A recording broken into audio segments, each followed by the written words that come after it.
a firefighter. They go to the fires, they go to the rescue calls, and they're volunteers. They volunteer their time. They have real jobs. And they're going to show you a little bit on the truck, the tools that they've got in all these doors, the different tools. And take it away, guys.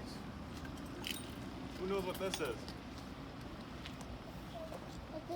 It's a thing when you go and smoke. It's a little thing that you put inside of your gas thing, and it's a. If they watch the video, they know. If they didn't watch the video, they don't know. But yeah, tell them what that is.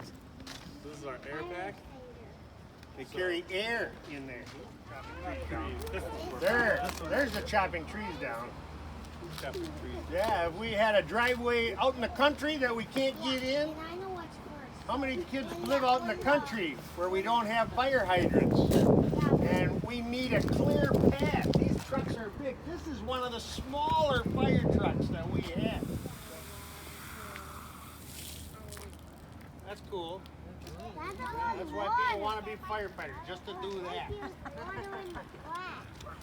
How many want to be firefighters when they get bigger? Good. Good.